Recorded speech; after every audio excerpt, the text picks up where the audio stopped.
Hi everybody, how you guys doing? My Ohana in Hawaii and around the world.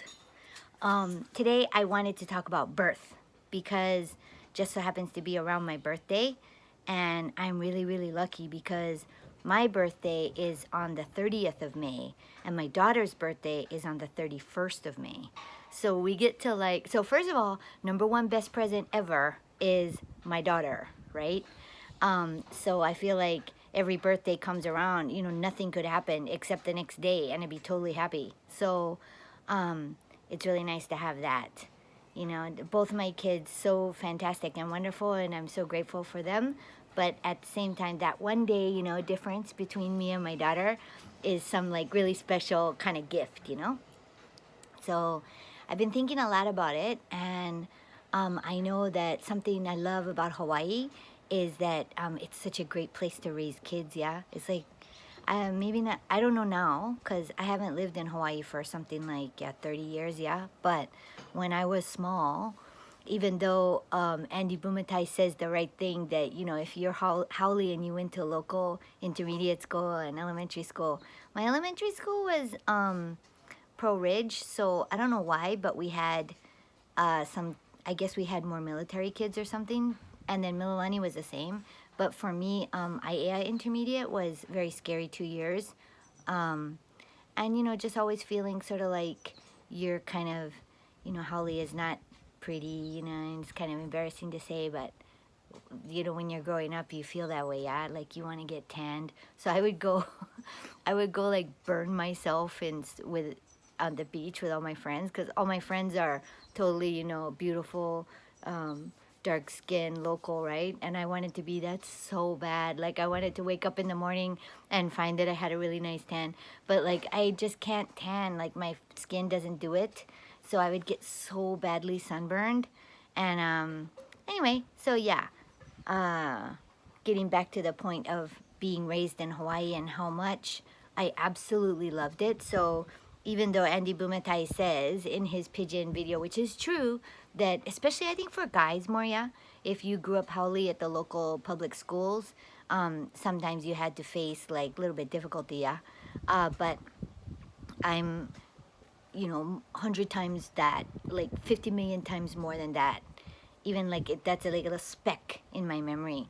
The 99.9% memory is just all the beautiful mornings and the beaches and the air and the mountains and the sea and the beautiful Hawaiian music that I love, and just everybody, the ohana of the potluck dinners and going to people's houses and all the aunties really good food, kalua pig and poi and all the plate lunch. Oh my gosh, I'm getting hungry now even thinking about it.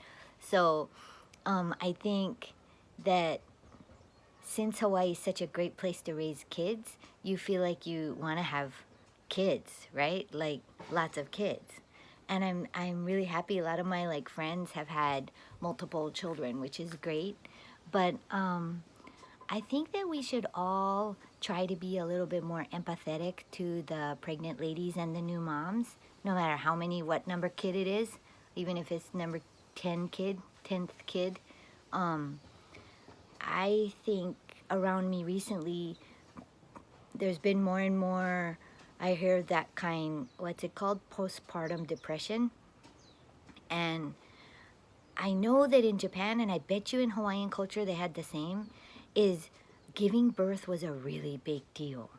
Somebody's birthday, not the birthday when they, like anniversary of the birthday, but somebody's birthday, right? When they entered the world, was a really big deal for the mom and a really big deal for the baby. Because long time ago, people wouldn't survive that experience. It's such a heavy thing on your body. Moms would die, babies would die. So I feel like now that the medical stuff has, advanced, yeah, it's like, okay, so you had a baby, great. When you coming back to work? Or, oh, you had a baby, wonderful. Oh, where are you gonna get the, nursery school for them? Or where's your babysitter? Or, oh, you had a baby. Okay, so you've been in the hospital for 3 days, time to go now. It's like, oh, okay, stop, step back, let's think about this. you know, you've had something growing in your body for 9 months that's a human being, right? And the fact that even getting that human being out of the body is already, I mean, you can't even imagine. Like, you know, they have the epidural shot, right? So sometimes you can't feel the pain, but it's not like your body's not going through it. Even if you have the shot that numbs it, it's your body's still going through that. So in Japan, at least, it used to be like if you had a baby, you were pretty much required by the village or your mother-in-law or anybody, everybody around you was required to have you lie down for like a month, you and the baby just lying down for a month. Like literally, it was a month of recuperation, and that was when the mother was excused from any kind of house chores, any kind of work, any kind of, you know, going out to the rice field or whatever. 1 full month you were lying down, recuperating, connecting with your baby, you know, and then obviously, I guess at that time you could breastfeed and all that, so it's really healthy time for the baby too, right? To be so close to the mom for another month outside of the stomach. So, like, my request is if you have anybody around you who's pregnant or who just had a baby or who's thinking about having a baby, let's give them a little bit more, like, breadth. You know what I mean? Let's give them a little more open time just to do nothing and stay with the baby. And, like, maybe the medical situation everywhere makes them, even in Japan, even if you have a C-section, I think you can maximum stay in the hospital for 2 weeks, and then without a C-section on your first baby, you're required to stay in the hospital for 7 days, which is still pretty good. But even if somebody gets out of the hospital, let's let them lie down. Let's let them try to, you know, absorb this huge experience they've just had.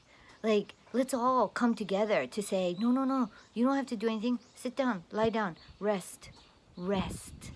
You know, if there's anything that Corona has taught us, it's the thought of immunity, building your immune system, rest, figuring out what's really important to you, stepping back and like rethinking everything.